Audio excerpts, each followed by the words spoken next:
ऊपर से सारे ग्रंथों को रखा गया, मंदिर का दरवाजा बंद कर दिया गया और देखा ताला लगा दिया गया। सोचने लगे देखते हैं कैसे प्रमाणित होता है। गोस्वामी जी की तो लगन भगवान से लगी हुई थी। उनको हृदय में विश्वास था मेरे भगवान शंकर इस ग्रंथ को प्रमाणित अवश्य करेंगे। प्रातः काल हुआ, ऐसे रामचरितमानस को ऐसे रख दिया गया जैसे कोई कबाड़े का सामान हो। प्रातः काल जब काशी विश्वनाथ भगवान का मंदिर खोला गया, कहते हैं सबसे ऊपर ये रामचरितमानस ग्रंथ मिला और जब इसको खोल करके देखा तो भगवान शंकर के हस्ताक्षर थे और क्या लिखा था? सत्यम शिवम सुंदरम, सत्यम शिवम सुंदरम, सत्यम शिवम सुंदरम।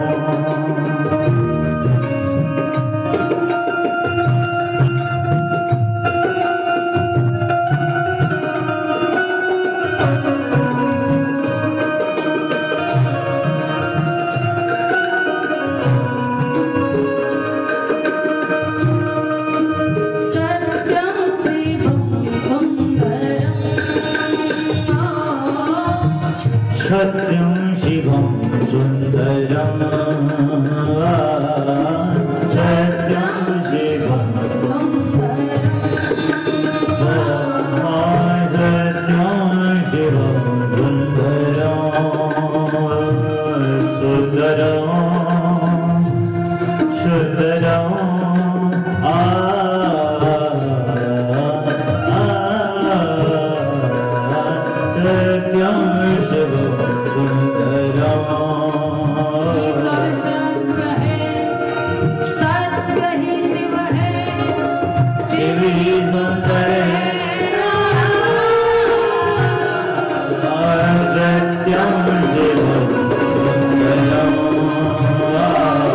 सत्यम शिवम सुंदरम, सुंदरम सुंदरम।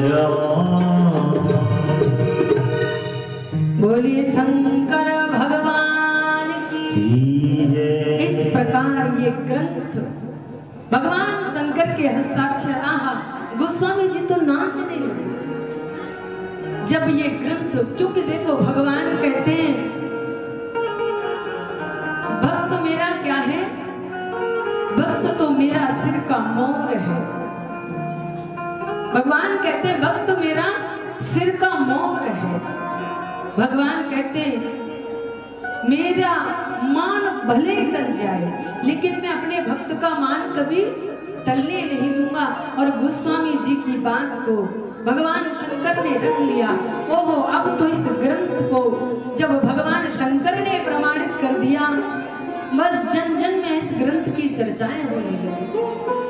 और विचार कीजिए, अगर गोस्वामी तुलसीदास जी महाराज इस रामचरितमानस ग्रंथ की रचना नहीं करते तो क्या हमारे आपके जीवन में आज राम कथा होती? इसलिए मेरी प्रार्थना है, ये हमारे सनातन धर्म की ध्वजा है रामचरितमानस। जन जन में इसका प्रचार प्रसार होना चाहिए।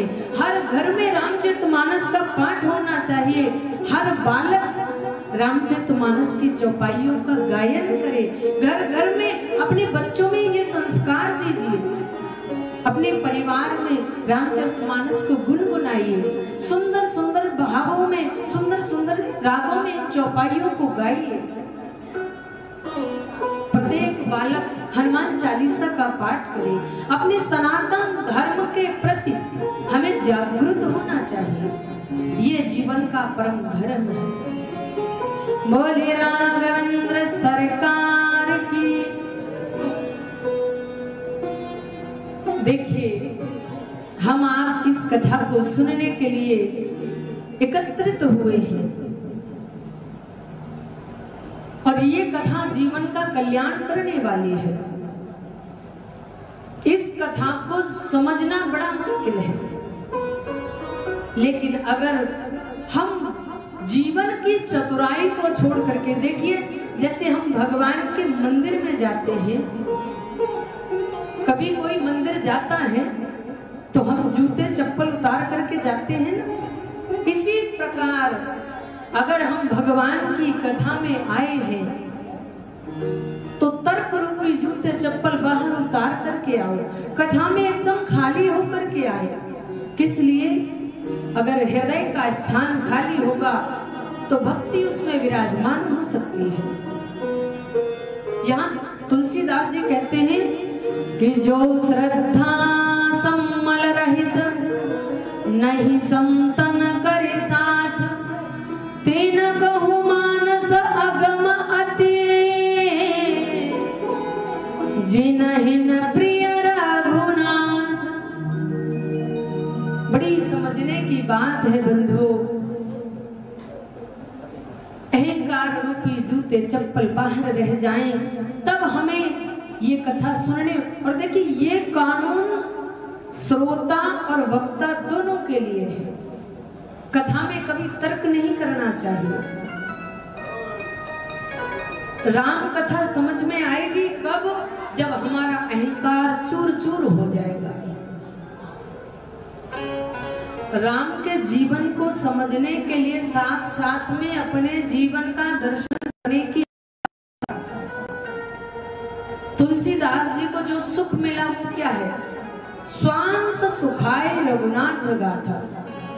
गोस्वामी तुलसीदास जी महाराज ने अपने स्वांत सुख के लिए इस कथा की रचना की। इसलिए यहाँ बिल्कुल खाली होकर के आए और केवल ये भाव रखी कि मुझे तो केवल भगवान की कथा श्रवण करनी है। देखिए, मेघ की गर्जना से मोर नाचने लगता है। आपने देखा होगा, सुना होगा। पहले उसने कोई रियाज नहीं किया होता। बसंत ऋतु आती है तो कोयल बोलने लगती है, क्योंकि मेघ गर्जन और वसंत उनके जीवन को, उनके मन को प्रसन्नता प्रदान करता है। इसलिए गोस्वामी तुलसीदास जी महाराज ने इस कथा की जो रचना की वो किस लिए की? बोले स्वांत सुखाए। और वैसे ये राम कथा हमारे और आपके जीवन का दर्शन भी है। देखिए, ये कथा क्या है? ये कथा एक सरोवर है। एक सरोवर तो हिमालय में है, शायद किसी ने देखा हो।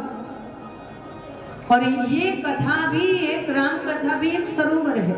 लेकिन तुलसी बाबा ने ये सरोवर जो तैयार किया है, इस सरोवर में और हिमालय वाले सरोवर में अंतर है। अंतर क्या है? पहला अंतर सुनिए। हमारे शरीर में ताकत हो, जेब में पैसे हो, तब जाकर के हम उस सरोवर तक पहुंचते हैं। लेकिन गोस्वामी तुलसीदास जी महाराज ने जो सरोवर तैयार किया वो हमारे घर तक आ जाता है। अच्छा, उस सरोवर में पानी और पहाड़ है। अगर वहां गलती से पांव फिसल गया, समझ लेना डूबकर मृत्यु भी हो सकती है। लेकिन इस रामचरितमानस रूपी कथा रूपी सरोवर में जिसका पांव फिसल गया, तुलसीदास जी कहते हैं जीते जी उसका बेड़ा पार हो जाएगा। और ये एक सिद्ध संत की वाणी है।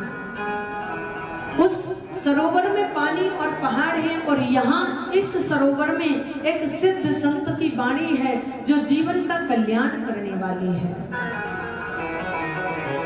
और यह कथा उस सरोवर में तो केवल शरीर को धो सकती है, लेकिन इस सरोवर में कलयुग के पापों को धोया जाता है। भगवान शंकर कहते हैं कि रघुवंश भो